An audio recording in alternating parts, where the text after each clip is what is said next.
Good morning, students. Today we will discuss rectifier. सबसे पहले हम इसकी इंट्रोडक्शन के बारे में पढ़ेंगे। रेक्टिफायर क्या होता है? रेक्टिफायर बेसिकली हमने अपनी जूनियर क्लासेस में भी शायद आपने पढ़ा होगा रेक्टिफायर के बारे में। तो रेक्टिफायर है जो बहुत ही इम्पोर्टेंट सर्किट है हमारे जितने भी इलेक्ट्रिकल और इलेक्ट्रॉनिक्स अप्लाइंस हैं, क्योंकि हमारे आम करके हमारे घरों में जो इलेक्ट्रिसिटी की सप्लाई हो रही है वो in the form of AC हो रही है, अल्टरनेटिंग करंट की फॉर्म में। इस एसी को हम डायरेक्टली नहीं यूज़ कर सकते क्योंकि ये बहुत हार्मफुल होती है हमारे इलेक्ट्रॉनिक्स डिवाइस के लिए। तो इसको हमें डीसी में चेंज करना पड़ेगा, और डीसी में चेंज करने के लिए हम जिस डिवाइस का यूज़ करते हैं उसे हम बोलते हैं रेक्टिफायर। तो जो प्रोसेस होता है इसी को डीसी में चेंज करने के लिए उस प्रोसेस को बोलते हैं रेक्टिफिकेशन। तो रेक्टिफायर जो होता है आम करके हम अपने घरों में जितने ही हमारे अप्लाइंस है, जैसे टीवी हो गया, जहाँ फ्रिज हो गया, जहाँ फिर लैपटॉप हो गया, जहाँ फिर मोबाइल चार्जर हो गया, जितने भी अप्लाइंस जो सीधे तौर पे जो एसी को नहीं यूज़ कर सकते, तो उस अप्लाइंस में हम जो डिवाइस होते हैं वहाँ पे हम रेक्टिफायर को यूज़ करते हैं, जो क्या करते हैं एसी को डीसी में चेंज करता है। तो इसको समझने से पहले हमें थोड़ा सा कुछ रेगुलेटेड पावर सप्लाई के बारे में जानना होगा कि कैसे कि जैसे हम सब जानते हैं कि हमारे घरों में जो सप्लाई आ रही हो वो वायर्स के ज़रिए हमारे घरों तक सप्लाई आती है, और जो सप्लाई है वो अल्टरनेटिंग करंट आ रहा है हमारे घरों में।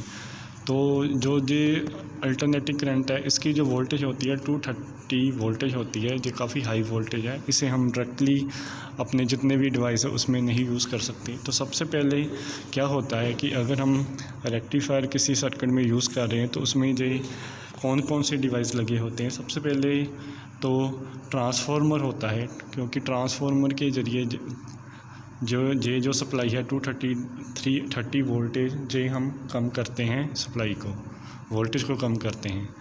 तो ट्रांसफार्मर के ज़रिए अगर हमें आम करके अगर हम मोबाइल चार्जर की एग्जांपल लेते हैं तो हमें मोबाइल चार्जर में इतने वोल्टेज नहीं चाहिए, तो हम क्या करेंगे ट्रांसफार्मर के ज़रिए मोबाइल चार्जर के इस वोल्टेज को कम वोल्टेज में चेंज करते हैं। फॉर एग्ज़ाम्पल हमें आम करके 5 या 10 वोल्टेज चाहिए होती है, तो हम इस वोल्टेज को ट्रांसफार्मर के ज़रिए कम कर देंगे। उसके बाद हम रेक्टिफायर को यूज़ करेंगे।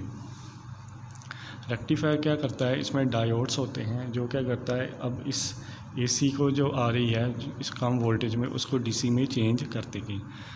हम जानते हैं कि एसी जो होती है इसकी वेवफॉर्म साइन वेव की तरह होती है, साइनसोइडल वेवफॉर्म होती है, और डीसी जो होती है इसकी वेवफॉर्म डायरेक्ट होती है, डायरेक्ट करंट सीधी लाइन की तरह, सीधी लाइन की फॉर्म में होती है।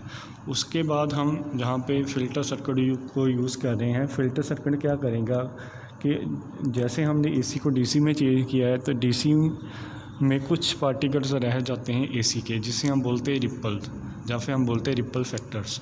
तो रिपल को रिमूव करने के लिए उस पार्टिकल्स को हम फ़िल्टर का यूज़ करते हैं।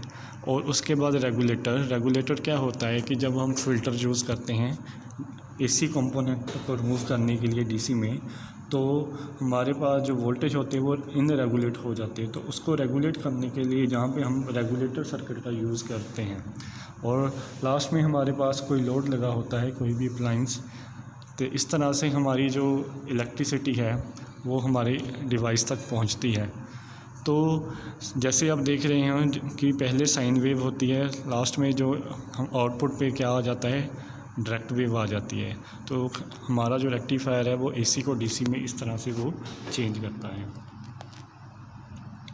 नेक्स्ट हमारे पास ये कुछ टाइप आ जाती है रेक्टिफायर की, जिसमें आप देख रहे हो तरह तरह के रेक्टिफायर्स देख रहे हो। ये डिफरेंट टाइप है, हम अपने डिफरेंट टाइप ऑफ सर्किट्स में यूज़ करते हैं, क्योंकि जितने भी हमारे डिवाइस है, टीवी हो गया, लैपटॉप हो गया, आर्म हो गए, जो जितने भी इलेक्ट्रॉनिक कंपोनेंट है वहाँ पे अलग अलग तरह के रेक्टिफायर हम यूज़ करते हैं। अब जो हमारे पास रेक्टिफायर होते हैं जो मेनली इसकी टाइप्स आ जाती है वो 2 तरह की होती है, half wave rectifier and full wave rectifier. जो हाफ वेव रेक्टिफायर होते हैं वो सिर्फ हाफ साइकिल ऑफ एसी को ही डीसी में चेंज करते हैं, और जो फुल वेव रेक्टिफायर होते हैं वो कंप्लीट एसी साइकिल को डीसी में चेंज करते हैं। अब इसकी भी जो half wave and full wave होती हैं, इसकी भी आगे जाके हम इसको डिवाइड करते हैं। हाफ वेव तो सिंपल हाफ वेव भी होता है, पर जो फुल वेव रेक्टिफायर होता है इसमें हम काफ़ी तरह के रेक्टिफायर बेसिकली आ जाते हैं, पर हम इसमें मेनली 2 तरह के रेक्टिफाई करेंगे, जिसमें हम सिंगल हाफ वेव रेक्टिफायर करेंगे, जहाँ हम centre tap half wave rectifier भी बोलते हैं और ब्रिज रेक्टिफायर करेंगे, जिसमें हम 4 डायोड का यूज़ करते हैं। तो सबसे पहले हम इसमें हाफ वेव रेक्टिफायर को स्टडी करेंगे। हाफ वेव रेक्टिफायर में सबसे जो इसकी प्रॉपर्टी है कि इसमें सिर्फ हम अब एक डायोड्स को ही यूज़ करते हैं। तो जैसे कि आप इस सर्किट डायग्राम में देख रहे हो, सबसे पहले जहाँ पे एसी इनपुट है हमने ट्रांसफार्मर को यूज़ किया हुआ है, तो उसके बाद हमने जहाँ पे एक डायोड लगाया हुआ है, उसके बाद आगे रेजिस्टेंस है, और कहीं पे हमने फ़िल्टर का भी जहाँ पे हमने यूज़ किया है, पर इस डायग्राम में मैंने नहीं दिखाया, और लास्ट में हमने आउटपुट है। तो जैसे कि जहाँ पे इनपुट में एसी इनपुट आ रही है, तो हमारे पास जो आउटपुट आएगी वो हाफ साइकिल ऑफ डीसी आएगा, क्योंकि इसमें क्या है सिर्फ एक सिंगल डायोड लगा है, और सिंगल डायोड लगने के कारण क्या होगा कि सिर्फ हाफ साइकिल इसका रेक्टिफाई होगा, half cycle rectifier, another half cycle हो जो वो नहीं रेक्टिफाई होगा। तो इसमें इसकी वर्किंग कैसे होगी, सबसे पहले जैसे कि आपको पता है कि जो एसी इनपुट आ रही है, उसके बाद ट्रांसफार्मर लगा है, प्राइमरी वाइंडिंग और सेकेंडरी वाइंडिंग है वहाँ पे लगी हुई। तो जैसे कि हम जानते हैं कि एसी अगर आ रही है तो इसमें जो ऊपर वाला अपर एरिया होगा वो पॉजिटिव होगा और नीचे वाला नेगेटिव होगा। तो जैसे ही सप्लाई आएगी जो अपर जरिए जो डायोड लगा हुआ है जहाँ पे ये क्या हो जाएगा, फॉरवर्ड बायस हो जाएगा। इसके फॉरवर्ड बायस होने से ये क्या है, क्योंकि जो डायोड की आपको एक पता है प्रॉपर्टी है कि ये सिंगल डायरेक्शन में ही करंट को फ्लो करवाता है, दूसरी डायरेक्शन में करंट को फ्लो नहीं करवाता। तो ये क्या करेगा, जब ये फॉरवर्ड बायस होगा तो इसमें जो करंट आएगा ये इसको पास होने देगा, आगे आउटपुट में जाने देगा। तो इस तरह से जो एसी साइकिल है उसका पॉजिटिव साइकिल है ये रेक्टिफायर हो जाएगा, और हमें आउटपुट में पॉजिटिव साइकिल जैसे आप देख रहे हैं वैसी वेव मिल जाएगी। बट इन नेगेटिव में क्या होगा, अगर नेगेटिव साइकिल जा रहा है तो उस समय जो नीचे वाला पोर्शन होगा वो क्या होगा, पॉजिटिव होगा। पर जहाँ पे क्या है, क्योंकि जहाँ पे पोलैरिटी रिवर्स हो रही है, पोलैरिटी रिवर्स होने के कारण जहाँ पे जो नीचे वाला पोर्शन अब क्या होगा, पॉजिटिव हो जाएगा, ऊपर वाला नेगेटिव हो जाएगा। तो उस समय क्या होगा, ऊपर वाला क्योंकि डायोड है वो नेगेटिव है, वो रिवर्स बायस में आएगा, कंडक्ट नहीं करेगा। पर नीचे जहाँ पे कोई डायोड नहीं लगा हुआ, इस कारण जहाँ पे जो नीचे वाली जो हमारे आउटपुट में वेव आएगी वो नहीं आएगी। तो फिर वही अपर साइकिल जो सेकंड शुरू होगा, इसी तरह से जो डायोड कंडक्ट करेगा हमारे पर पॉजिटिव में वेव आएगी, और नेक्स्ट साइकिल में नेगेटिव में जहाँ पे वेव नहीं आएगी। ये इस तरह से डायोड जो हमारा कंडक्ट करता जाएगा फॉरवर्ड साइकिल में, हमारे आउटपुट में ये वेव आती जाएगी। इस तरह से ये जो हाफ वेव रेक्टिफायर है ये कंडक्ट करता है।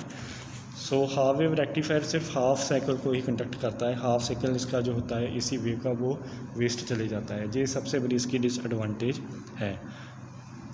और इसमें रिपल कंडक्ट भी ज़्यादा होते हैं, क्योंकि हाफ साइकिल सिर्फ हाफ साइकिल को रेक्टिफायर कर रहा है, डायोड एक लगा हुआ है जो कि उसमें कुछ डीसी में एसी कंपोनेंट रह जाते हैं। एक सिंगल डायोड होने के कारण जहाँ पे जो रिपल्स होंगे वो ज़्यादा होंगे, सो इसकी जो एफिशिएंसी आएगी वो थोड़ी कम आएगी हाफ वेव रेक्टिफायर की। Next one is full wave rectifier. जैसे आप यहाँ पे देख लो, ये फुल वेव रेक्टिफायर है, इसे हम वैसे बोलते हैं सेंटर टेप रेक्टिफायर, जिसमें हम इसमें 2 डायोड्स को यूज़ किया हुआ है। जैसे कि आप यहाँ पे फिगर में देख रहे हो, इसमें क्या है, 2 डायोड्स लगे हुए हैं। एसी इनपुट आ रही है, साइन वेव आ रही है, और आउटपुट में हमें साइन वेव ही मिल रही है, पर ओनली पॉजिटिव साइकिल। इसमें क्या होगा, 2 डायोड्स लगे हुए हैं, जैसे आप देख रहे हैं ट्रांसफार्मर लगा हुआ है, डायोड्स है D1 एंड D2।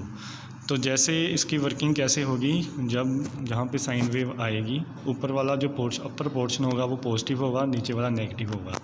तो अपर पोर्शन पॉजिटिव होने के कारण डायोड क्या होगा, ट्रांसफार्मर के जरिए जो सप्लाई डायोड D1 तक पहुंचेगी, जिससे के कारण क्या होगा, diode D1 reverse forward bias हो जाएगा और जो करंट होगा वो सप्लाई आगे तक चला जाएगा। तो आउटपुट में हमें, जैसे आप जहाँ पे आउटपुट में ग्राफ देख रहे हो वहाँ पे हमें पॉजिटिव वेव मिली हुई है। इन नेगेटिव से अब क्या होगा, अब जो साइन वेव है नेगेटिव में इसकी क्या हो जाती है, पोलैरिटी रिवर्स हो जाती है।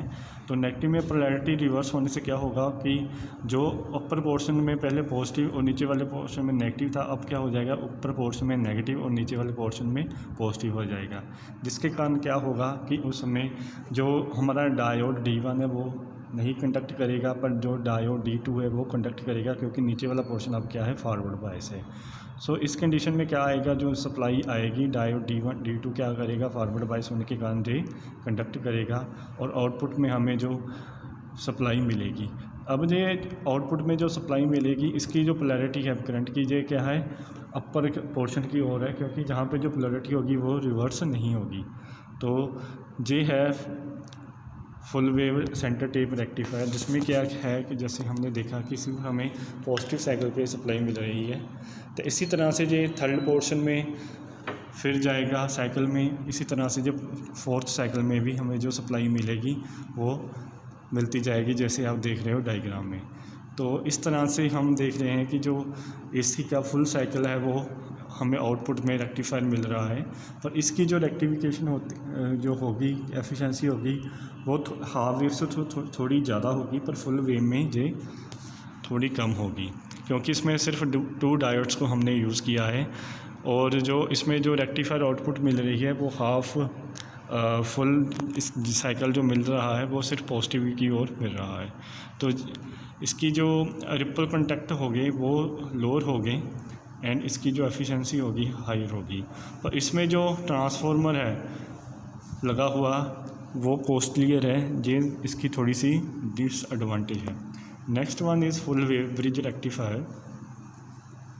फुल वेव ब्रिज रेक्टिफायर जैसे कि अब जहाँ पे देख रहे हो, जहाँ पे हमने 4 डायोड्स को यूज़ किया, 4 डायोड्स को, तो इनपुट में वैसे ही वेव आ रही है, तो आउटपुट में हमें जो वेव मिली है फुल AC साइकिल मिल रहा है।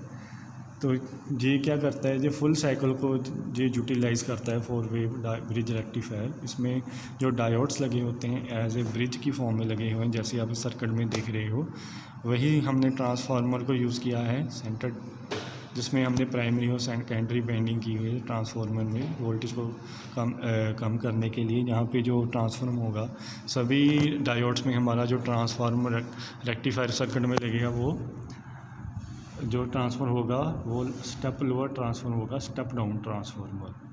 तो जहाँ पे जो सिंपल वही फंडा चलेगा जैसे हमने लास्ट किया था कि जो हमारा ऊपर अपर वाला पोर्शन होगा वो पहले क्या होगा, पॉजिटिव होगा, देन लोअर पोर्शन से जो हमारा सप्लाई आएगा डायोड के जरिए ऊपर पोर्शन में सप्लाई जाएगी। इससे क्या होगा, जो सप्लाई जाएगी वो फर्स्ट डायोड में जाएगी अपर पोर्शन से, उसके बाद जे सप्लाई अब नीचे वाले पोर्शन में नहीं जा सकती। अब जे सप्लाई कहाँ को जाएगी, जे अपोजिट डायरेक्शन में नीचे की ओर जाएगी। तो इसके कारण क्या होगा, डायोड D1 और D3 उस समय क्या करेंगे, जे फॉरवर्ड बायस होंगे, जो दोनों क्या करेंगे, कंडक्ट करेंगे। तो दूसरे डायोड जो होंगे 2 और 4 जे कंडक्ट नहीं करेंगे। तो उस समय जो हमें साइकिल मिलेगा, जैसे आप यहाँ पे देख रहे हैं, जैसे पूरा साइकिल हमें अपर पोर्शन में मिल जाएगा। तो इससे नेक्स्ट फिर अगर हमने नेगेटिव पोर्शन में दिया है सप्लाई, तो उस समय जो सप्लाई होगी वो नीचे वाले पोर्शन से आएगी, क्योंकि नीचे वाला पोर्शन नेगेटिव जो ज़्यादा पॉजिटिव है, और जो सप्लाई है जो आप देख रहे हो सर्किट में D4 के ज़रिए जाएगी, और दूसरी सप्लाई हमारी जाएगी ऊपर वाली साइड से। तो इससे क्या होगा, जो D1 और D4 डायोड हो गए, दोनों डायोड जी कंडक्ट करेंगे, और कंडक्ट करने के बाद जो फॉरवर्ड बायस जैसे हो जाएंगे जी कंडक्ट करेंगे और अपने सर्किट को कंप्लीट कर लेंगे। इस तरह से जो सप्लाई है पूरी डायोड में जाएगी, पूरा कंडक्ट करेगा। इस तरह से जो फुल वेव ब्रिज रेक्टिफायर है ये फुली AC को रेक्टिफाई करता है DC में। तो ये था हमारा आज का टॉपिक, जिसमें रेक्टिफायर सर्किट, जिसमें हमने सर्किट के बारे में पता। नेक्स्ट इसकी तो कुछ एप्लीकेशन है, उसके बारे में आपको बता देता हूँ। ये जो रेक्टिफायर सर्किट है हम अपने टीवी में, अपने जितने भी LCD अप्लाइंस हैं वहाँ पे हम इसे यूज़ करते हैं।